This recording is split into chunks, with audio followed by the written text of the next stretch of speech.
Alrighty guys, so this is gonna be part 2 of the frame off the 1981 Corvette restoration.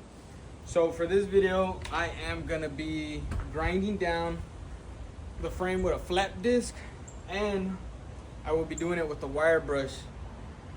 The point of doing all this is so I am able to paint it.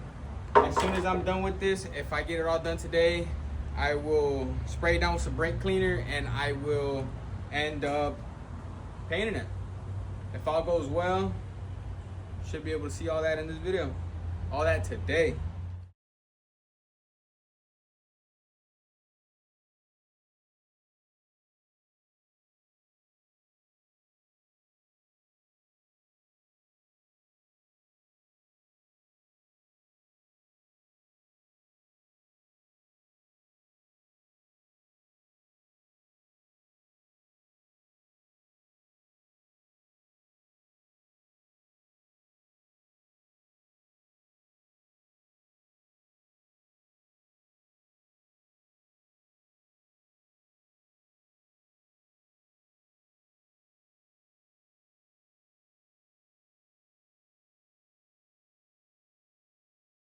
Alrighty guys, so we are about more than halfway. Look at that frame, look at that frame. Oh man, she pretty, look at that. So I just gotta do the back and that's it. And then I gotta flip it over, obviously.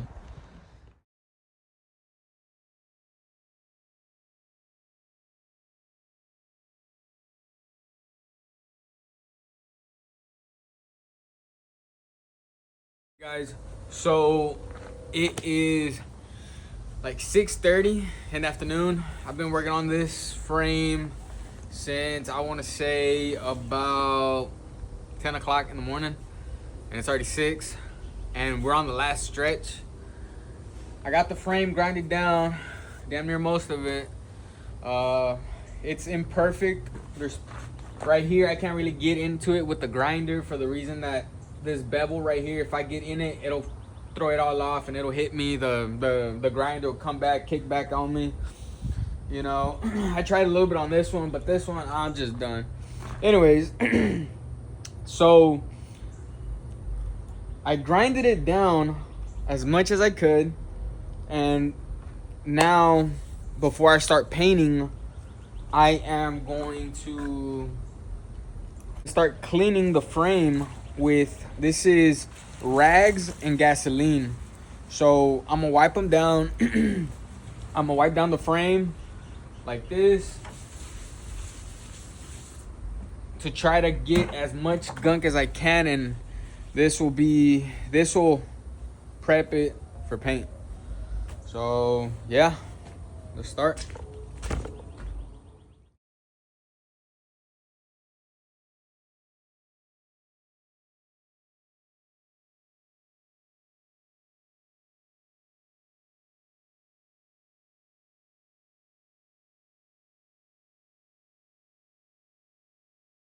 Alrighty guys, so this is the paint. We're gonna go with a gloss smoke gray on the frame. It's not ideal, but imagine this color, the frame gray, and everything being like the control arms, because they're gonna be tubular, black stainless steel hoses and transmission brace black, all that. So gray and black, amazing.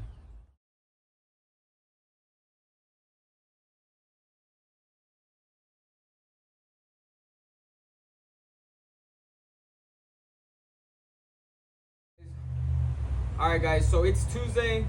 The frame is 100% painted and dried up. So the process that I did on the frame, I painted it in 2 parts. One part which was the bottom half, and then the second part which was the top half.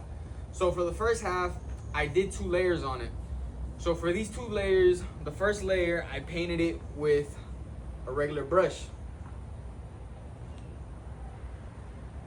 I liked it, it came out well, but I didn't like the fact that you can see all the paint strokes on it.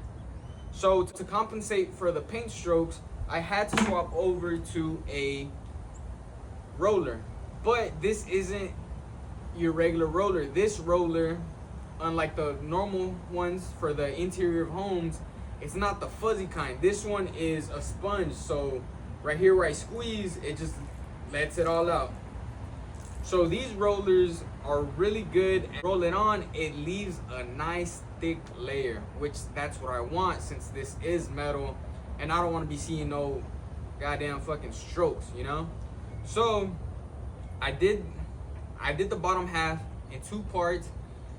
First half, I painted it, let it sit for like an hour just to where the paint wasn't as sticky and I could go over it again. And I did all that Sunday night. And then yesterday, which was Monday, I flipped it and I painted the top half, which is the part that y'all see right here.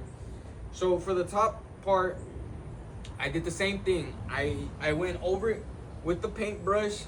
It looked really nice. It's just I didn't like the paint strokes.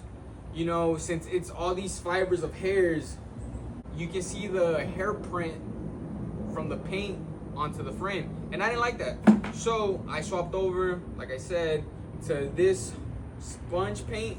As you can see, I'm just squeezing it and it just lets paint out. Frame came out. It looks really nice. I know gray isn't really ideal to paint frames. A lot of people, when they restore these kinds of frames and they grind them down, they always go for black, which black is really nice. It's not what I wanted. So since I did do a gray, I am gonna be doing, for the transmission cross member, I'm gonna be doing it black. Upper, lower control arms are gonna be black. Coilovers are black with aluminum. And it'll just look really nice instead of just having a plain all out black frame. In my opinion, of course.